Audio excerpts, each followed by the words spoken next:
ঘরে বাইরে আমরা দুজন দুজন মানুষ ভিন্ন, মনের ভেতর তপ্ত দুপুর, বাইরে জলের চিহ্ন।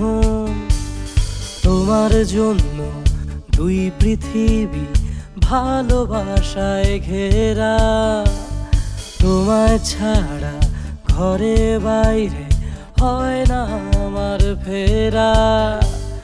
যে জল আছে মেঘের ভেতর ধরলে তারে পাই না, জোছনা ছাড়া রাতের আকাশ তারে তো আর চাই না, তারে তো আর চাই না, তারে তো আর চাই না। তোমায় শুধু চাই রে ঘরে বাইরে। কষ্ট কি আম্মা, আমাদের দেশে না বিয়ের আগে মেয়ে আসলে না সাথে সাথে বিয়ে ভাঙে যেত। আপনি তো অনেক ভালো শাশুড়ি। ভাই, বড়দের কথার মাঝখানে কথা বলবে না, আমার এটা পছন্দ না। হ্যাঁ, তোমার সঙ্গে একটা কথা বলবো দেখেই এখনো জেগে আছি, আর কথাটা কিন্তু খুবই জরুরি। বল।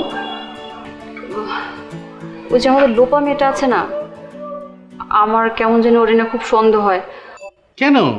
ওই জাহিনের বিষয়টা? কুসুম কিন্তু এই বিষয়ে খুব সিরিয়াস। ও বলেছে ও জাহিনের বাসায় গিয়ে ওর মাকে চাচ্ছে তাই ভাবে অপমান করবে। অপমান করতে হবে না, তুমি ওনাকে মানা করে দাও। কেন রে, তুই প্রতিশোধ নিতে চাস না? কিসের প্রতিশোধ মামা?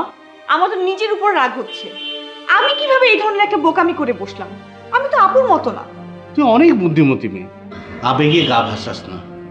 আপা পর্যন্ত তোর উপর ভরসা করে যে তুই অন্তত কখনোই ভুল করবি না। আর বুঝো, এই আমি কি করে একটা ভুল করে বসলাম? এরকম একটা ছেলের সাথে এতদিন পর্যন্ত সম্পর্ক কন্টিনিউ করে গেলাম। ছি! তাহলে এখন কি ভাবছিস?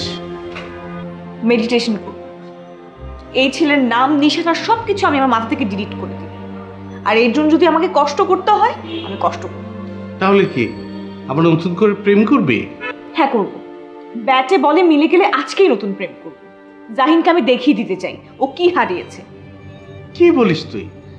দীপা ওই ছেলেটাকে ভুলতে তো মাসের পর মাস লেগে গেল, আর এখনো ভুলতে পেরেছে কিনা আমার মনে হয় না। আমি তো আপুর মতো না মামা, আমার ব্যাপারটা এরকমই না। আমার হচ্ছে ইয়েস হলে ইয়েস, নো হলে নো। অনেক করেছি তো, অনেক ওর পেছনে ঘুরেছি, অনেক সময় দিয়েছি। কি হলো? এই যুগে আমার মনে হয় না এরকম কোনো মেয়ে আছে যে এতটা সময় ধরে একটা সম্পর্ক ক্যারি করবে বা চেষ্টা করবে টিকিয়ে রাখতে। আমি করেছি। Enough, enough is enough. আর না। শোন না, তুই অনেক রেগে আছিস তাই না? না মামা, এখানে রাগ করার কিছু নেই। কালকে রাগ হচ্ছিল, নিজের উপরে অনেক রাগ হচ্ছিল, কান্না পাচ্ছিল, মনে হচ্ছে মরে যাই। কিন্তু আমি সারাটা রাত অনেক ভেবেছি, অনেক হিসাব করেছি, কিন্তু ফলাফল এক জায়গায় এসে থেমে যায়, শূন্য। যেটা হবার না সেটা হবারই না।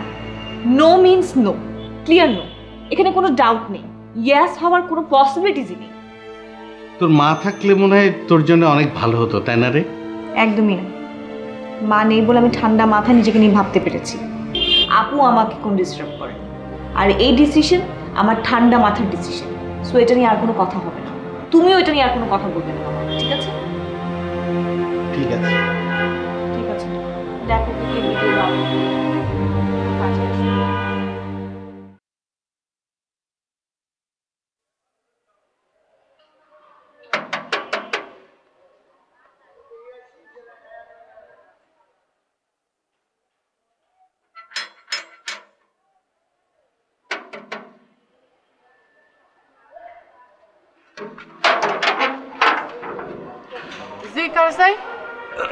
এখানে গীতালি নামে একজন থাকেন না, ওনার কাছে আসছি।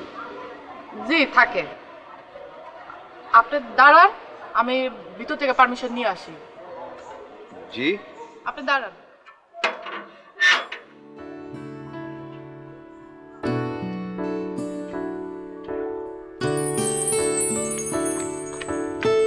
একটা গুড নিউজ আছে, আমরা নতুন কিছু টাইলস বানাইছি। নাকি বলিস না? সারপ্রাইজ। একদিন তো একটা শাড়িও আপা গেটে একজন লোক আইছে, মনে হয় ক্রিমিনাল।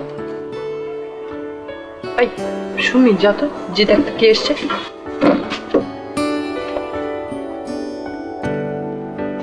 আচ্ছা গেটে যে লোকটা এসছে, তুমি যে বললো ক্রিমিনাল, তুমি কি করে বুঝলে যে সে ক্রিমিনাল?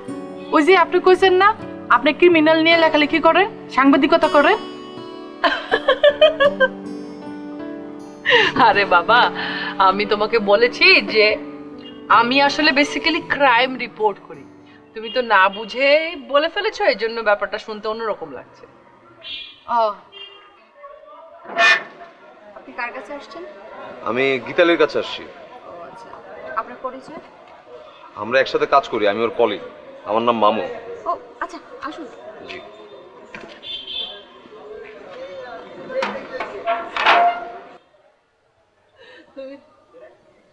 আরে তুমি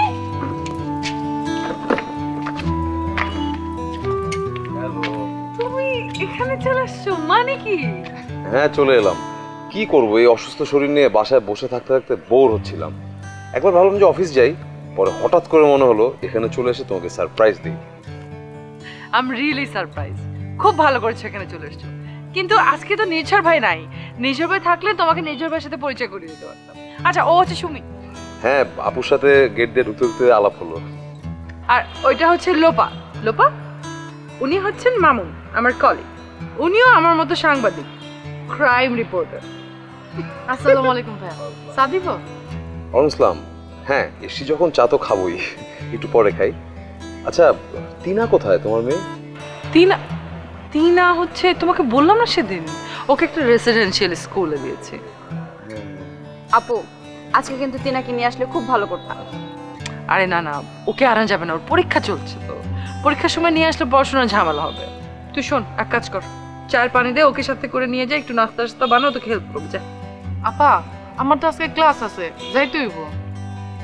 যাবে? আচ্ছা ঠিক আছে, যাও, অসুবিধা নাই। মামুন তুমি আমার সঙ্গে চলো, তোমাকে পুরো এলাকাটা একটু ঘুরিয়ে দেখাই। এসো।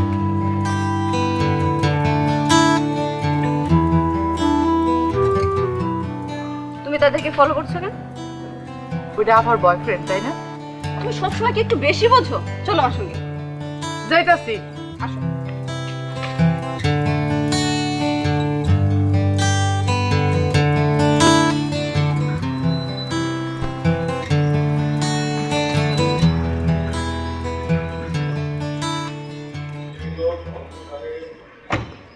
মামা মামা মামা মামা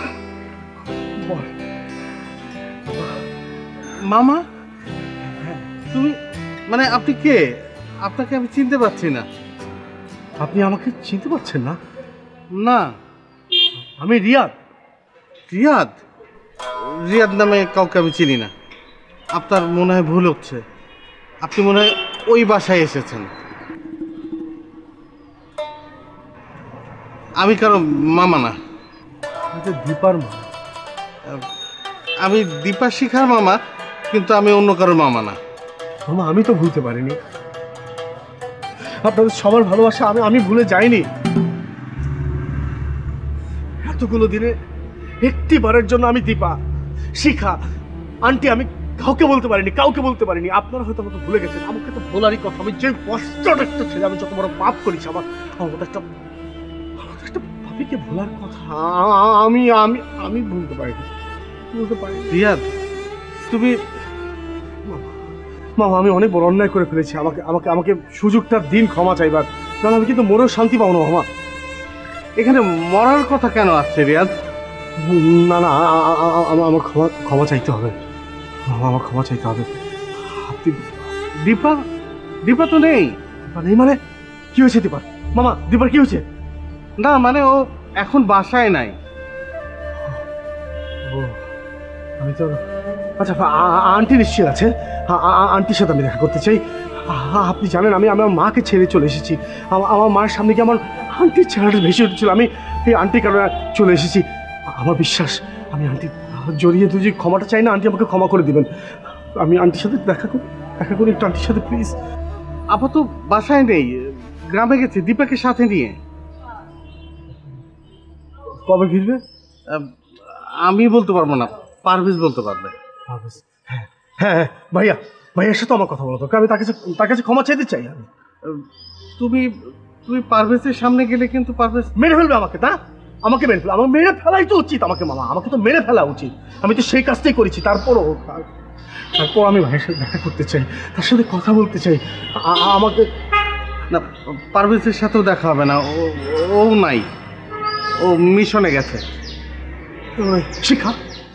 শিখা নিশ্চয়ই আছে। শিখায় আমার একমাত্র ভরসা। ও আমার বিষয়টা বুঝবে। আর আমি যদি ওর সাথে একবার কথা বলি না, ও নিশ্চয়ই আবার এটা অবশ্যই দীপার কাছে গিয়ে বলবে। তখন থেকে বুঝতে পারবে যে আমার কি অবস্থা, আমি কীভাবে এখানে এসে পৌঁছেছি। অনেক দেরি হয়ে গেছে, দীপার সাথে আর তোমার সম্ভব নয়। কেন সম্ভব না? সব কিছু আমি সম্ভব করব। আমি ফিরে এসেছি তো, আমি সব কিছু এখন সম্ভব করে ফেলবো। মামা আপনি ফের আমাকে সুযোগটা করে দিন মামা, প্লিজ আমাকে শিখার কাছে নিয়ে চলো না। শিখার কাছে যাই আমি। শিখাও মনে হয় এখন বাসায় নেই, তুমি চলে যাও, আর এখানে কখনোই এসো না।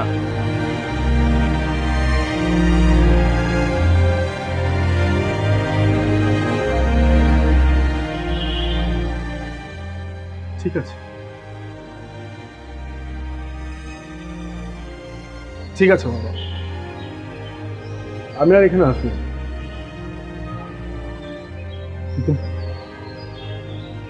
আমার তো ক্ষমা চাইতে হবে। শিখার নাম্বারটা দিন, ওকে ছোট্ট একটা SMS করবো। আমাকে শেষবারের মতো ক্ষমাটা চাইতে দিন। মামা ফাঁসির আসামির তো তার শেষ ইচ্ছেটা পূরণ হয়, আমার শেষ ইচ্ছেটা পূরণ করুন না।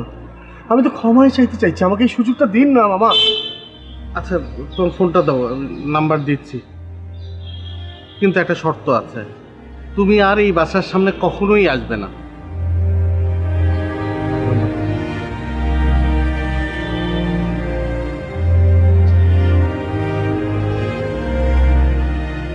নাও, তুমি কিন্তু কথা দিয়েছো যে এই বাসার সামনে কখনোই আসবে না। হ্যাঁ, তুমি কথা দিয়েছো এই বাসার সামনে আর আসবে না।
কেমন আছো মা?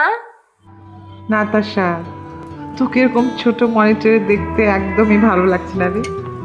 তাহলে চলে আসো, সামনাসামনিই দেখবে। ইস, ই আমার আবদার। আর তো বেশি দিন বাকি নেই, 1 মাস, তুই তো চলেই আসবি। মুখে বলছো কয়েকটা মাস, ওদিকে বুম্বা তো আমার জন্য এইটুকু সময় অপেক্ষা করতে পারছে না। তোমার ছেলে আমাকে ছাড়াই বিয়ে করবে, তাই না? আচ্ছা তুই আমাকে বল, তুই বুম্বাকে চিনিস না? তুই বল কত কষ্টে রাজি হয়েছে। এখন যদি বেশি দেরি করি হয়তো একদম বেঁকে বসবে, বিয়েই করবে না। না না, এসব কথা চিন্তা করতে হবে না। ও বিয়ে করতে রাজি হয়েছে, এটাই অনেক বড়। তুমি আমার কথা একদম ভেবো না, ওকে বিয়ে করতে বলো। আচ্ছা মা, মেয়েটা কেমন? খুব ভালো রে, ওদের দুজনকে একসাথে দেখলে মনে হয় উপর থেকেই জোড়াটা মেলানো ছিল। তাহলে তো খুব ভালোই। কিন্তু মা, আমি যে শুনলাম মেয়ে দেখতে ভালো না তেমন একটা। কে বললো তোকে? কি আর বলবে, তোমার জামাই নওশের বলেছে যে তোমার মতন সুন্দর না, মানে আর কি আমার মতো আর কি। ওটা তোকে খুশি করার জন্য বলেছে, অনেক সুন্দর দেখতে। আচ্ছা তোকে তো নওশের একটা ছবি পাঠানোর কথা, পাঠায়নি? কি যে একটা ছবি পাঠিয়েছে মা, ওই যে আশ্রয় কেন্দ্রে অনেকগুলা মানুষের মধ্যে এক কোনায় মেয়েটা দাঁড়ানো, ঝাপসা, কোনো ফোকাস নেই। ওটা ভালোভাবে বোঝা যাচ্ছিল না কেমন, তবে এইটুকু বুঝতে পেরেছি যে মেয়েটা লম্বা। লম্বা। আর সবচেয়ে বড় কথা হচ্ছে মেয়েটা খুব ভদ্র, অমায়িক, কর্মঠ, এই যুগের মেয়ে একদম। তোর কিন্তু ভালো লাগবে আমি জানি। তাহলে আর কি, বিয়ে হয়ে যাক। মা শোনো, কিন্তু অনুষ্ঠানটা হবে আমি আসার পর, ওকে? আমিও তো সেটা চাই, কিন্তু দেখি ওরা কি বলে। যাই বলে বলুক, তুমি আমার কথা বলবে। এনিওয়ে মা, তুমি খাওয়া দাওয়া করছো তো ঠিক মতো? খাওয়া দাওয়া তো খুবই ঠিকঠাক মতো করছি, আর দিনকে দিন মোটা হচ্ছে, কিন্তু তোকে তো দেখে মনে হচ্ছে সারাদিন শুধু পড়ালেখা করিস, শুকিয়ে গেছিস। সেটা ঠিক, কিন্তু মজাও আছে আবার অনেক। আর শোনো মা, টিচাররা না আমাকে খুব পছন্দ করে।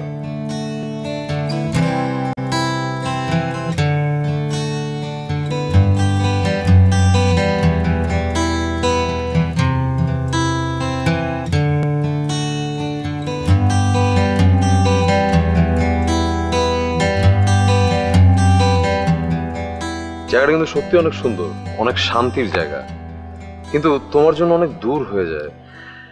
একটু তো দূর হয়ে যাই। একটু? মোটেও একটু না, বেশ খানিকটা দূর। তার মধ্যে তুমি যেই ধরনের কাজ করো, এই কাজে তো তোমার কোনো টাইম টেবিলও থাকে না। অভ্যাস হয়ে গেছে। না না গীতালি, এইভাবে বললে কিন্তু হবে না। এত নির্জন একটা জায়গায় রাত করে তুমি একা একা ফেরো, এটা তো খুবই টেনশনের কথা। তাহলে কি করব? রাতে অফিসে থেকে যাও? না অফিসে না, মানে তুমি অফিসের কাছাকাছি কোনো জায়গায় শিফট করতে পারো, ছোট 2 রুমের একটা বাসা নিয়ে নিলে তোমার জন্য অনেক ইজি হয় না তাহলে? সেটা অবশ্য করা যায়, কিন্তু একটা জিনিস দেখো তো, এই বিশাল জমিদারি ছেড়ে আমার কি ওই ছোট্ট একটা বাসা নিয়ে থাকতে ভাল লাগবে? Well said. কিন্তু এই বিশাল জমিদারিটা তো তোমার নয়, এটা তো নির্ঝর ভাইয়ের। আচ্ছা ভালো কথা, নির্ঝর ভাই এত বড় জায়গা কি করে পেলো বলো তো? পৈতৃক সূত্রে। এই জায়গাটা পুরোটাই নির্ঝর ভাইয়ের বাবার। আচ্ছা, এটা তো একটা, এরকম আরো অনেক আছে, সেইগুলো নিয়ে নির্ঝর ভাইয়ের কোনো মাথা ব্যথা নেই। শুধু এই আশ্রয় কেন্দ্রটা হচ্ছে নির্ঝর ভাইয়ের ধ্যান জ্ঞান। হ্যাঁ, গেট দিয়ে ঢোকার সময় দেখলাম ওখানে লেখা আঁচল। হ্যাঁ, দীপাপু আসার পর এই নতুন নামকরণ করা হয়েছে, আঁচল। বাহ, তো এখনো কি এটা নির্ঝর ভাইয়ের ধ্যান জ্ঞান আছে নাকি জান প্রাণ হয়ে গেছে? ঠিকই বলেছো, জান প্রাণই হয়ে গেছে। তাদের দুজনের বিয়ের কথা চলছে, যদিও আমাকে বলেনি, কিন্তু আমি বুঝতে পেরেছি। তাই নাকি? কি করে জানলে? বুঝে নিয়েছি। সেটাই তো, কি করে বুঝলে? দেখে বুঝতে পেরেছি। আরে হয় না, মানুষের বিয়ের ফুল ফুটলে এটা মানুষকে দেখলে বোঝা যায়। তাই নাকি? তাহলে বলেন তো ম্যাডাম, আমার চেহারা দেখে কি মনে হচ্ছে বিয়ের ফুল ফুটেছে? সময় লাগবে একটু তোমারটা বলতে। আচ্ছা সুমি চা নাস্তা দিয়েছে, চলো ওইদিকে, চলো ওইদিকে বসে বসে তারপরে দেখবো বিয়ের ফুল ফুটেছে কিনা। এই জায়গাটাতে তো বসতে ভালো লাগছিল, অনেক নিরিবিলি ছিল। এত বড় জায়গা, পুরোটাই নিরিবিলি। চলো আসো।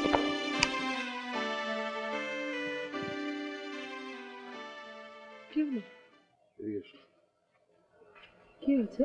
তোমার বাঁ দিকে গাছের পেছনে একজন লুকিয়ে দাঁড়িয়ে আছে।